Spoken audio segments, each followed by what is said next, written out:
Hello everyone, welcome back to CS explain. My name is Yash और आज हम lecture 2 cover करेंगे सिस्टम डिज़ाइन का, जिसमें हम बात करेंगे परफॉर्मेंस की। परफॉर्मेंस देखो बहुत इंपॉर्टेंट एस्पेक्ट है सिस्टम डिज़ाइन में।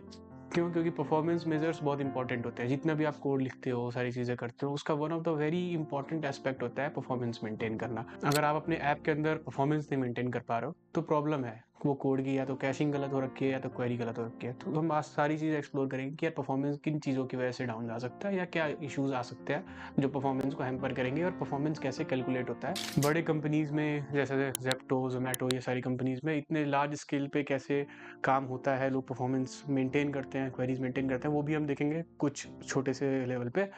उसके बाद में हम जो भी टॉपिक्स है जैसे कैशिंग, इंडेक्सिंग, वो हम इस later on in the series explore कर रहे होंगे। बट इस सीरीज में हम मोटा मोटा समझेंगे या समरी में समझेंगे कि कैसे वो चीज़ें की जाती हैं। तो शुरू करते हैं। तो बात करते हैं परफॉर्मेंस की। देखो, परफॉर्मेंस मेजर्स इसलिए इंपॉर्टेंट है क्योंकि कोई भी सिस्टम हो उसमें हमें जानना जरूरी है कि पर्टिकुलर यूज़र जो है उसकी एपीआई रिक्वेस्ट की स्पीड क्या है। ठीक है, सो यूज़र जो है वो एपीआई रिक्वेस्ट करता है एंड इसकी स्पीड हमें जाननी बहुत ज़रूरी है। क्यों ज़रूरी है? क्योंकि इस पे ही पूरा सिस्टम डिपेंडेंट रहता है। आप जब भी परफॉर्मेंस की बात करते हैं तो आप देखते हैं कि यूज़र का जो एक्सपीरियंस है वो हैम्पर ना हो, इसलिए हम परफॉर्मेंस को एक सर्टेन लेवल में मेंटेन करते हैं। अब ये कैसे कैलकुलेट होता है, क्या होता है, उसके बारे में हम बात करेंगे, बट मेजरली इसको करने के क्या तरीके, इसको परफॉर्मेंस ऑप्टिमाइजेशन के क्या तरीके होते हैं उस पर हम बात करते हैं। तो देखो, परफॉर्मेंस ऑप्टिमाइजेशन का एक मेजर तरीका होता है कैशिंग। अब कैशिंग के बारे में हम बात करेंगे कि ये होता क्या है, बट छोटा छोटा सा ये समझ लो कि ये यार सर्वर होता है। ठीक है, मान लो हमारे पास एक डीबी है, कैश डीबी समझते हैं पहले। तो मान लो हम बहुत सारी, एक डीबी है हमारे पास, एसक्यूएल डीबी। ठीक है, यहाँ पे हमारे पास वेबसाइट है। ये हमारी वेबसाइट हो गई, ये हमारा एसक्यूएल सर्वर हो गया। अब ये यहाँ से रिक्वेस्ट जाती है, यहाँ वापस ये रिक्वेस्ट आती है। तो इस सर्वर का थ्रूपुट होता है। अब थ्रूपुट हम समझेंगे थोड़ा, अभी जस्ट वीडियो के इस बाद में ही समझेंगे कि थ्रूपुट क्या होता है, लेटेंसी एंड थ्रूपुट समझेंगे प्रॉपर। बट अभी इसके लिए समझ लो कि इसका भी एक क्राइटेरिया है कि एक सर्टेन स्पीड से ही आपको क्वेरीज सॉल्व करके या क्वेरीज सर्व कर सकता है। तो वो स्पीड इसका है 400 मिली सेकेंड्स। ठीक है, अभी थ्रूपुट क्या आप दिमाग से हटा दो कि आपको समझना है या सारी चीज़ें। थ्रूपुट हम नेक्स्ट वीडियो में अच्छे से समझेंगे। बट इसकी अभी समझ लो कि इसकी भी एक लिमिटेशंस है। वो पर्टिकुलर स्पीड पे ही सर्व कर सकता है डेटा, चाहे आप कितने भी, सपोज आप एक सेकंड में 1000 क्वेरीज करोगे तो 1000 क्वेरीज नहीं सर्व कर पाएगा। There are certain limitations. तो बात करते हैं अब कैशिंग कैसे यूज में आता है। अब देखो, इसके बीच में ना हम इम्प्लीमेंट करते हैं, ये वेबसाइट है और ये हो गया आपका सर्वर। तो इसके बीच में हम इम्प्लीमेंट करते हैं कैश डीबी। ठीक है, कैश डीबी यूज होता है जैसे कि रेडिस हो गया, एक बहुत ही फेमस अभी चल रहा है डाइस डीबी। ठीक है, तो कैश डीबी हम यूज करते हैं। इसमें क्या होता है कि ये जो भी रिक्वेस्ट हैं ये आपके यहाँ पे स्टोर हो जाते हैं ताकि हम जल्दी से एक्सेस कर सकें। सो बार बार हमें डेटाबेस क्वेरी नहीं करनी पड़ती। जो भी रिजल्ट्स हैं जो आप डेटाबेस से फेच करते हो वो इस कैश डीबी में स्टोर हो जाते हैं। ठीक है, की वैल्यू फॉर्म में। अब क्या है कि जब भी आप रिक्वेस्ट कर रहे हो, फर्स्ट टाइम तो वो उठाएगा डेटाबेस से और उसके बाद से कैश में थ्रो कर देगा। ठीक है, कैश डीबी में आपके वो पड़ा रहेगा। सेकेंड टाइम आप जब भी कॉल करोगे सेम डेटा सेट को, अगर वो रिजल्ट सेम है, सपोज सेम ही रिजल्ट आए, 5 डेटा सेट का ही रिजल्ट आपको वापस आना है हर बार, तो वो कैश डीबी से उठा लेगा। ठीक है, यहाँ पे वो की वैल्यू फॉर्म में कैश रहता है, वो आपको यहीं से उठा के दे देगा। आपको इतना लंबा वेट नहीं करना पड़ेगा कि यार जाओ डेटाबेस से उठा के ले आओ, मुझे बताओ कि कितने चीज़ें हैं, क्या है, कैलकुलेट करना है। तो ये सब नहीं करना पड़ता है। इसको कहते हैं caching in a very short form. अब ये कैसे वर्क करता है, कैसे हम कैशिंग करते हैं अलग अलग सर्वर पे, सीडीएन्स होते हैं। ठीक है, ठीक है, तो कंटेंट डिलीवरी नेटवर्क्स होते हैं। तो सीडीएन कैसे हम यूज़ करते हैं कैशिंग के लिए, अलग अलग वेबसाइट के सीडीएन्स होते हैं, वीडियो सीडीएन्स होते हैं वीडियो कैश करने के लिए नियर अबाउट सर्वर पे। तो अब जब आप वीडियोस देखते हो, जैसे आप यूट्यूब की वीडियो देखते हो, ठीक है, अब इसका भी मैं एग्जांपल आपको बताता हूँ। जैसे आप यूट्यूब का वीडियो देखते हो, अब यूट्यूब के वीडियो में आपने नोटिस किया होगा कि बफरिंग बहुत कम होती है। Even if your network is slow, आप देखते हो यूट्यूब पे लैगिंग बहुत कम होती है। तो वो क्यों होता है? क्योंकि वहाँ पे सीडीएन्स लगे हुए हैं। सीडीएन्स क्या करते हैं कि नियर अबाउट, जैसे आप मान लो इंडिया में दिल्ली में बैठे हो, ठीक है, योर लोकेशन इज दिल्ली। तो नियर अबाउट जो सर्वर होते हैं ना, सपोज उसका दिल्ली में एक सर्वर है, वो जो भी वीडियो आप प्ले कर रहे हो वो ऑलरेडी कैश रहता है। ठीक है, तो इनका मेन सर्वर तो मान लो मैं बता शायद आई गेस एनवाईसी में है। या कैलिफोर्निया में, आई डोंट रिमेंबर, बट वहाँ पे है, ठीक है। बट मेन सर्वर से अगर वो दिल्ली तक भेजेंगे तो it will take a lot of time, ठीक है। तो वहाँ पे वो क्या करते हैं कि आपके एक लोकल एरिया में, इंडिया में दो चार जगह पे सर्वर है, जैसे चेन्नई हो गया, मुंबई हो गया, दिल्ली हो गया, ऐसे जगह पे गूगल के सर्वर्स हैं ऑलरेडी। तो वहाँ से वो ऑलरेडी कैश रखते हैं इसको यहाँ पे, ठीक है। तो यानी एक कॉपी वो यहाँ पे इस सर्वर पे भी मेंटेन रखते हैं, यहाँ पे दिल्ली में एक सर्वर होगा, एक कॉपी जो वीडियो की होगी वो यहाँ पे मेंटेन रखेंगे। यहाँ से फिर आपको एज अ यूजर दिल्ली में जो यूजर बैठा है उसको सर्व करेंगे, ठीक है। तो ये होता है कैशिंग नियर अबाउट सर्वर पे, वीडियो सीडीएन पे नियर अबाउट जो सर्वर होता है उस पर हम कैश करके रखते हैं ताकि परफॉर्मेंस तेज हो, ठीक है। तो 80% काम तो आपका 70-80% काम आपका कैशिंग से सॉल्व हो जाता है, ठीक है। बहुत सारे और भी चीजें होती है जैसे डीबी क्वेरीज, जैसे मान लो यार डीबी कभी कभी ना बहुत स्लो एक्ट करता है, ठीक है। तो आपने मान लो ये यूजर है, फ्रंट एंड है, यहाँ पे डीबी है, अब आपने क्वेरी लगाई बैकएंड के थ्रू, यहाँ पे मान लेते हैं बैकएंड है, ठीक है। बैकएंड के थ्रू यहाँ पे फ्रंट एंड को कॉल करा बैकएंड ने डीबी को कॉल करा, डीबी वापस रिजल्ट देता है। तो यहाँ पे जो ये टाइमिंग है ना, ये टाइमिंग काफ़ी बढ़ जाती है। तो जनरली इसको हम काफ़ी कम रखते हैं, बट ये टाइमिंग कभी बहुत बड़ी क्वेरी, सपोज 1000 डेटा सेट की क्वेरी है, मान लो मेरे पास 1000 डेटा सेट्स है, तो ये क्वेरी काफ़ी बढ़ जाती है, एक्सटेंसिवली 1 सेकंड की या 2 सेकंड की हो जाती है। उसके लिए हम क्या यूज़ करते हैं इसको ऑप्टिमाइज करने के लिए, इंडेक्सिंग, ठीक है। मान लो 1000 डेटा सेट है, तो इंडेक्सिंग क्या करता है, हैश मैप्स बना देता है। तो इसके लिए इसमें हम और इन डिटेल में बात करेंगे, बट हाँ, अगर आपने डीएसए पढ़ा होगा तो आपको समझ में आएगा कि इंडेक्सिंग होता क्या है एंड वो कैसे क्वेरी को ऑप्टिमाइज कर देता है ताकि 1000-2000 क्वेरीज जो है वो बहुत जनरली बहुत स्पीड से आ जाए वापस आपके बैकएंड में, और बैकएंड जो है वो रिस्पॉन्स दे दे फ्रंट एंड को जल्दी से। तो इंडेक्सिंग एक तरीका है परफॉर्मेंस इंक्रीज करने का। तो ये तो है स्टेप्स जो जिससे हम परफॉर्मेंस को इंक्रीज कर सकते हैं। आगे अभी हम बात करेंगे कैलकुलेशन कैसे करनी है, ठीक है। स्टेप्स पे अभी हम बात करें जो जनरल पॉइंट्स होते हैं, जैसे इंडेक्सिंग हो गया, डीनॉर्मलाइजेशन हो गया।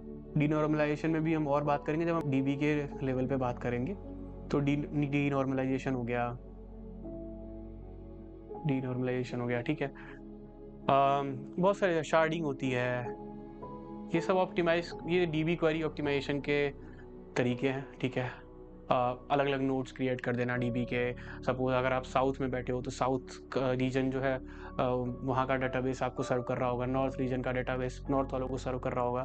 तो इस तरीके से अलग अलग रीजन्स बना देना डाटाबेस के अंदर, ये भी एक तरीका होता है क्वेरी को ऑप्टिमाइज करने का। There are lot of things. अब देखो, जो ये परफॉर्मेंस को लेके अलग अलग मेथड्स है ना, इस पे हमें और क्लैरिटी आती है जब हम चीज़ें करते हैं सामने से, जब हम चीज़ें इंप्लीमेंटेशन करते हैं इन कोड, ठीक है। तो सपोज आपको एक्सपीरियंस होता है कोई चीज़ डीबी की वजह से स्लो हो रही है, तो हमें देख के समझ में आता है कि यार डीबी की वजह से स्लो हो रही है और डीबी में क्या चीज़ इंप्लीमेंटेशन करनी चाहिए। तो ये सारे मेथड्स हैं परफॉर्मेंस इंप्रूव करने के। जैसे हम डाटाबेस क्वेरीज इंप्रूव कर सकते हैं, यहाँ पे हमने ऊपर देखा कि सीडीएन के थ्रू कैसे, कैशिंग के थ्रू 80-90% कैशिंग से हमारा काम हो जाता है, जिससे चीज़ें फास्ट हो जाती हैं ऐप के अंदर भी, वेबसाइट के अंदर भी। बट अगर कोड ही ख़राब लिखा हुआ है तो हमें कोड में भी चीज़ें देखनी पड़ती हैं कि कौन सा बग है यार जो इतना प्रॉब्लम कॉज कर रहा है। जैसे मैं एक एग्जांपल लेता हूँ, हमारे एक क्लाइंट थे, उनका कोड लिखा था किसी अदर कंपनी ने, एंड वहाँ पे कैलकुलेशन थी, प्रोग्रेस कैलकुलेशन थी, ठीक है। तो यहाँ पे नहीं, मैं साइड में एग्जांपल ले लेता हूँ। तो प्रोग्रेस कैलकुलेशन थी, ठीक है, प्रोग्रेस कैलकुलेशन थी। अब ये फॉर लूप चल रहा था और ये पर student for x students 1000 times था मान लूँ, ठीक है। फॉर एवरी स्टूडेंट ये 1000 टाइम्स चल रहा था, तो एक्स स्टूडेंट के लिए 1000x चल रहा था ये लूप। एंड जैसे ही ये हिट हो रहा था, सर्वर बिल्कुल लोड में आ जा रहा था एंड हमें बहुत एक्सटेंसिव उसको रिसोर्सेज देने पड़ रहे थे, रैम, सीपीयू, उसको कॉम्प्रोमाइज ना होने से बचाने के लिए। आप समझ सकते हो कि 1000 का ही फॉर लूप कितना ज़्यादा होता है, एंड पर्टिकुलर उनके लाख यूजर्स हैं उनके पास। तो अगर एक टाइम पे अगर 10,000 यूजर भी एक्टिव है तो आप इसको मल्टीप्लाई करके देख सकते हो, बहुत प्रॉब्लम आ रही थी। फिर हमने ये आइडेंटिफाई करा, इस प्रोग्रेस को हमने अलग हटाया, नया कोड लिखा। तो अगर प्रॉब्लम कोड में ही है तो आपको कोड ऑप्टिमाइज करना पड़ेगा। एक कोड ऑप्टिमाइजेशन भी यहाँ पे आप लिख सकते हो अपने नोट्स में, ठीक है। वेज टू ऑप्टिमाइज में लिखना, ठीक है, जहाँ भी आप अगर नोट्स बना रहे होगे तो ये लिख लेना। तो सीडीएन है लगाना, सीडीएन भी कैशिंग के अंदर ही आता है। तो सीडीएन हो गया, डीनॉर्मलाइजेशन हो गया, इंडेक्सिंग हो गई। मेजरली तो इंडेक्सिंग एंड कैशिंग से ही हम चीज़ें सॉल्व कर लेते हैं। तो आपने समझा कि परफॉर्मेंस ऑप्टिमाइजेशन कैसे करते हैं, परफॉर्मेंस इंप्रूव करना ज़रूरी क्यों है, ठीक है, क्योंकि यूज़र एक्सपीरियंस बहुत मैटर करता है। अच्छा चलो एक फन फैक्ट और बताता हूँ, पता नहीं कोई बताएगा नहीं बताएगा, यूएक्स फैक्ट्स हैं ये। आप अपने सिस्टम को कभी इतना भी ऑप्टिमाइज मत कर देना कि वो 400 मिलीसेकंड से पहले आपकी ऐप खुल जाए, ठीक है? क्योंकि एक सर्टेन नियम होता है, एक सर्टेन रूल होता है, लॉ होता है कि 400 मिलीसेकंड का डिले एक अच्छा डिले माना जाता है यूज़र को आपके ऐप पे रखने के लिए। कोई एंटिसिपेशन जो होती है ना, वो बहुत इंपॉर्टेंट होती है यूज़र के लिए, ऐप के एक्सपीरियंस के लिए। तो अगर आपके ऐप के अंदर एंटिसिपेशन नहीं है, तो वो भी एक कहीं न कहीं प्रॉब्लमैटिक है। अगर आप बहुत जल्दी 100 मिलीसेकंड्स, 50 मिलीसेकंड्स पे बहुत फास्ट एक्सपीरियंस है, तो वो एंटिसिपेशन खत्म हो जाता है। सपोज़ आप होम पेज पे गए, वो प्रोग्रेस लोड हो रही है, अगर वो लोड होते हुए ना दिखे, तो एक एंटिसिपेशन जो यूएक्स होता है ना, यूज़र एक्सपीरियंस, वो खराब होता है। तो एक यूएक्स में लॉ होता है कि 400 मिलीसेकंड्स पे आपको मेंटेन करना होता है। इससे कम कर रहे हो आप तो भी ठीक है, 300 मिलीसेकंड, 350, बट ऐसा भी ना हो कि वो बिल्कुल ही at the moment of click खुल जाए। तो थोड़ा डिले हम इंटेंशनली डाल के रखते हैं, ये भी एक फैक्ट है, ठीक है? बट हाँ, ऐसा भी ना हो कि वो 2-3 सेकंड बाद, 4 सेकंड बाद खुल रहा है। तो अब ये सारी चीज़ें आपने समझ ली कि परफॉर्मेंस क्यों ज़रूरी है, कैसे कर सकते हैं। अब हम समझते हैं कि कैलकुलेट कैसे करते हैं परफॉर्मेंस को। तो देखो, अब हम बात करेंगे कि परफॉर्मेंस कैलकुलेट कैसे की जाती है। First of all, performance calculate होती है मीडियन से, ठीक है? अब आपके लिए ये भी एक शॉकिंग होगा कि यार मीडियन से क्यों, एवरेज से क्यों नहीं, ठीक है? एवरेज क्यों नहीं निकाल रहे हैं? सपोज़ 50, 52, 55, कोई किसी यूज़र का एपीआई रिक्वेस्ट आई 50 मिलीसेकंड्स पे, किसी यूज़र की आई 52 मिलीसेकंड्स पे, किसी आई 55 मिलीसेकंड्स पे। तो हम मीडियन को निकालते हैं। अच्छा, मीडियन, अब इसमें टेक्नोलॉजिकली टर्म्स में या टेक टर्म्स में इसको क्या बोलते हैं? P50, P95। अब ये P95, P50 है क्या? परसेंटाइल इसको बोलते हैं, ठीक है? तो जब भी आपने जेईई का पेपर वगैरह आपने दिया होगा, तो आपको पता होगा कि परसेंटाइल डिपेक्ट क्या करता है। परसेंटाइल क्या डिपेक्ट करता है कि 50% यूजर्स का कितना रेट है, एपीआई रिक्वेस्ट का क्या रेट आ रहा है। तो वो बताने के लिए हम P50, P95 यूज करते हैं। तो P95 मतलब कि 95% यूजर्स का जो एपीआई रिक्वेस्ट है, वो कितने टाइम में सर्व हो रहा है, ठीक है? इससे हमें क्या पता चलता है? तो P95 का सिग्निफिकेंस मैं बताऊंगा अभी थोड़ी देर पे। अभी P50 का समझते हैं। तो P50 में हम सिग्निफिकेंस ढूंढते हैं कि, और देखो, हम ऑन एन एवरेज अगर इसका करेंगे ना, अगर इसका हम ऑन एन एवरेज करते हैं, चलो हम इसका एवरेज कैलकुलेट करते हैं। आप भी कैलकुलेट करो, मैं भी आपको कैलकुलेट करता हूँ। तो इसका एवरेज आ रहा है 426.25 मिलीसेकंड्स, ठीक है? इसका ये एवरेज आया। तो आप समझो कि एवरेज से आप नहीं बता, अब ये आप नहीं बोल सकते कि यार हर यूज़र का जो स्पीड होगा एपीआई रिक्वेस्ट का, वो 426.2 मिलीसेकंड होगा। ये गलत है, ठीक है? इस तरीके से हम कैलकुलेशंस नहीं करते हैं अगर हम सिस्टम डिज़ाइन में परफॉर्मेंस की बात करें तो, ठीक है? हम क्या कैलकुलेट करते हैं? मीडियन कैलकुलेट करते हैं। अब मीडियन क्या बताता है, वो मैं आपको समझाता हूँ कि हम मीडियन क्यों कैलकुलेट करते हैं और मीडियन बताता क्या है। तो मीडियन कैलकुलेट करने के लिए सबसे पहले हम इसको सॉर्ट कर लेते हैं, ठीक है? तो देखो, अब हमने इसको सॉर्ट कर लिया। सॉर्ट करने में बाद हम क्या करेंगे? अगर ये इवन है, ठीक है, या अगर ये इवन है, तो बीच के दो, जैसे मान लो ये अभी इवन है करेंटली, तो बीच के दोनों दो उठाए हमने, ठीक है, और उसको सम कर दिया, सब 58 + 60 डिवाइड बाई 2 कर दिया, ठीक है? ये हमारा हो जाता है मीडियन। तो अब ये मीडियन क्या बताएगा कि इतने, बेसिकली ये जो भी यूजर्स हैं, अभी हम अगर करके देखें तो नियर अबाउट इसका 60 ही समथिंग आएगा, 58, 58, 59 समथिंग आएगा। तो 59 मिली सेकेंड आ गया हमारा मीडियन। तो अब इसका मतलब ये क्या है? इसका मतलब हमारा जो P50 है ना, वो 59 मिली सेकेंड्स है। अब जो आप यहाँ पे ऊपर देख रहे हो, ये यूजर 50 था, ये 52 था, ये 55 था। तो ये बताता है बेसिकली कि जो 50% यूजर्स हैं, वो लेस देन है 59 मिली सेकेंड, 59 मिली सेकेंड से, ठीक है? ये डिपेक्ट करता है P50। P95 क्या डिपेक्ट करता है? अगर आपने मैंने इतना बता दिया, अगर आपने समझा होगा तो आप ऑलरेडी प्रिडिक्ट कर लोगे कि P95 क्या डिपेक्ट करता है। P95 डिपेक्ट करता है कि 95% यूजर्स जो है, वो किस पर्टिकुलर पॉइंट से नीचे हैं, ठीक है? और ये हम P95 क्यों कैलकुलेट करते हैं? बेसिकली P95 हम कैलकुलेट करते हैं 5% को निकालने के लिए। अगर हमें 5% समझना है कि यार 5% जो यूजर्स हैं, वो कौन से उस पे लाई कर रहे हैं, कौन से रिक्वेस्ट पे कितने स्पीड पे लाई कर रहे हैं, तो हम 95% निकालते हैं। सपोज 1 मिलियन क्वेरीज सेकंड है, ठीक है? अगर किसी भी एक एप्लीकेशन में, तो हम देखते हैं कि 50,000 जो यूज़र्स हैं, उनका स्पीड क्या है, उनके नॉर्मल एक स्पीड क्या है, उसको निकालने के लिए हम P95 यूज़ करते हैं। अभी हमें पता चल जाएगा अगर कि 50% यूज़र्स 59 मिलीसेकंड से नीचे हैं, तो हमें ऑटोमैटिकली पता चल गया कि 50% यूज़र्स जो हैं वो 59 मिलीसेकंड से ऊपर हैं। ऐसे ही अगर हम P95 निकाल लेंगे, तो हमें पता चल जाएगा कि 95% यूज़र्स जो हैं वो इस स्पीड से नीचे हैं। अगर मैं यहाँ पे बात करूँ, यहाँ पे अगर आप कैलकुलेट करोगे इस डेटा सेट में, तो आपको एक नंबर आएगा P95 जो कि समथिंग अराउंड 170-100 के बीच में होगा। मैं ऐसे ही प्रिडिक्ट कर रहा हूँ, मतलब कैलकुलेशन के बिना एक ऐसे देख के बता रहा हूँ बस। तो वो क्या बताएगा कि 95% यूज़र्स जो हैं वो आपके वो नीचे हैं इस पर्टिकुलर नंबर से।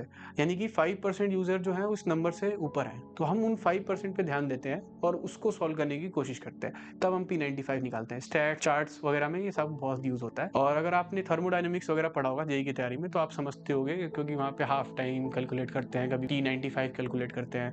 तो वहाँ पे काफ़ी ये सारी चीज़ें टर्म्स यूज़ में आते हैं।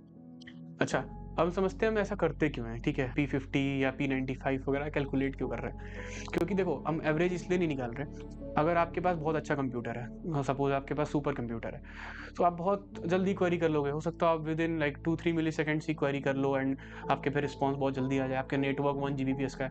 तो ये सारे जो पैरामीटर्स होते हैं ना, वो बहुत डिपेंड करते हैं आपके मशीन पे, नेटवर्क पे, ये सब पे बहुत डिपेंड करते हैं, ठीक है? तो डिपेंडेंसी होती है इनकी, ये भी आप नोट डाउन कर लेना। नेटवर्क पे, सिस्टम रिसोर्सेज पे, सिस्टम रिसोर्सेज एटसेट्रा, बहुत सारी चीज़ों पे इनकी डिपेंडेंसी होती है। तो सपोज़ आपके पास 1 जीबीपीएस का नेट है और किसी के पास 1 एमबीपीएस का नेट है, तो उसका बेसिकली जो स्पीड होगी वो कम ही आएगी 1 एमबीपीएस वाली की। बट हम अपने सिस्टम पे कैलकुलेट हो सकता है मैं ऐसे यूज़र्स को ही सर्व कर रहा हूँ जो ऑलरेडी 100 एमबीपीएस, या मैं स्ट्रीमर्स को सर्व कर रहा हूँ अपना प्रोडक्ट, ठीक है? तो मेरा प्रोडक्ट बना है स्ट्रीमर्स के लिए। अब स्ट्रीमर्स के पास जनरली 50 एमबीपीएस, 100 एमबीपीएस होता है, तो मैं स्ट्रीमर के हिसाब से वो सही मीडियन मुझे सही डेटा देगा।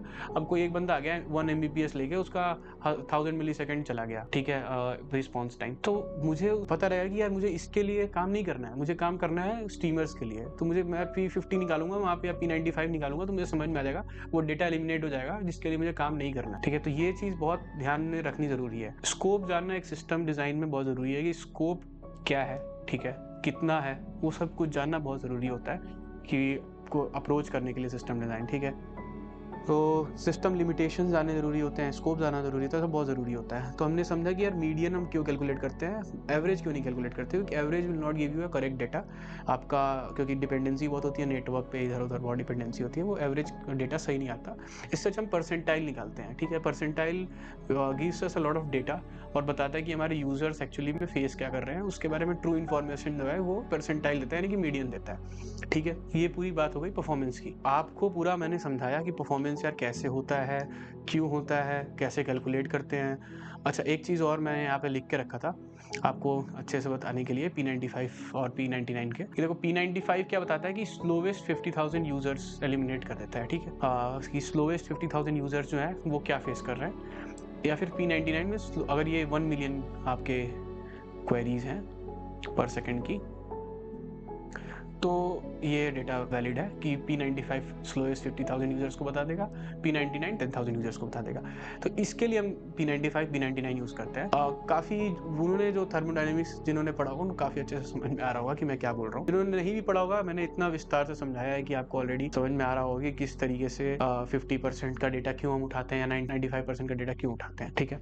तो ये हो गई बात पूरी परफॉर्मेंस की कि परफॉर्मेंस कैसे कैलकुलेट करते हैं, क्यों कैलकुलेट करते हैं, क्या मेथड्स होते हैं करने के। कैशिंग, डीनॉर्मलाइजेशन के बारे में हम और बात करेंगे इनके स्पेसिफिक वीडियोस में, जिसमें हम कैशिंग पढ़ रहे होंगे, कि समझ रहे होंगे कि कैशिंग कैसे वर्क करती है। और डीबी के बारे में जब हम पढ़ेंगे तो नॉर्मलाइजेशन, डीनॉर्मलाइजेशन, ये सारी चीज़ें पढ़ेंगे। अभी के लिए आपका इतना ज़रूरी था, हमने कुछ फैक्ट्स भी जाने और आगे बात करेंगे कि ज़ेप्टो, ज़ोमैटो या अमेज़न वगैरह के जो सिस्टम डिज़ाइन होता है, उसमें परफॉर्मेंस का कितना रोल होता है और कैसे पे परफॉर्मेंस को ऑप्टिमाइज़ किया जाता है। एक चीज़ और थी, जाते-जाते बता ही देता हूँ इसमें, कैशिंग के अलावा क्यूइंग भी होती है। तो क्यूइंग भी एक तरीका होता है जो कि बहुत जनरली यूज़ होता है। क्यूइंग मतलब कि सपोज़ 1000 रिक्वेस्ट हैं, तो आप लिमिट कर दो कि यार 5 रिक्वेस्ट एट अ टाइम ही मैं लूँगा, बाकी को मैं पेंडिंग में डाल दूँगा। जैसे 5 रिक्वेस्ट कंप्लीट हो जाएगी, फिर दोबारा से मैं 5 रिक्वेस्ट लूँगा और 5-5 करके मैं 1000 रिक्वेस्ट को पूरा करूँगा। तो ये होती है क्यूइंग। तो क्यूइंग भी एक तरीका है परफॉर्मेंस को इम्प्रूव करने का। ठीक है, तो ये सारे तरीके हैं। हम नेक्स्ट वीडियो में बात करेंगे लेटेंसी, थ्रूपुट की और स्केलेबिलिटी की। तो परफॉर्मेंस के बाद आगे स्केलेबिलिटी सीखना बहुत ज़रूरी है। हॉरिजॉन्टल स्केलिंग, वर्टिकल स्केलिंग और कैसे स्केलेबिलिटी इफेक्ट करता है परफॉर्मेंस को, ये भी हम जानेंगे। ठीक है, हॉरिजॉन्टल स्केलिंग क्या होती है, वर्टिकल स्केलिंग क्या होती है और वो कैसे इफेक्ट करती है परफॉर्मेंस को। It is also related to performance. ठीक है, थ्रूपुट, लेटेंसी, ये सारी चीज़ें हम जानेंगे। अभी आपने देखा कि परफॉर्मेंस कैसे कैलकुलेट करते हैं। ये जो हम मिली सेकेंड्स वगैरह की बात कर रहे थे, ये लेटेंसी ही थी। बट हम देखेंगे कि आगे लेटेंसी क्या होती है, थ्रूपुट क्या होता है, बहुत ही डिटेल में समझेंगे। उससे पहले हम स्केलेबिलिटी समझेंगे और देखेंगे कि कैसे परफॉर्मेंस इफेक्ट होता है स्केलेबिलिटी की वजह से। अभी के लिए बस इतना ही और हम मिलते हैं नेक्स्ट लेक्चर में। Bye bye.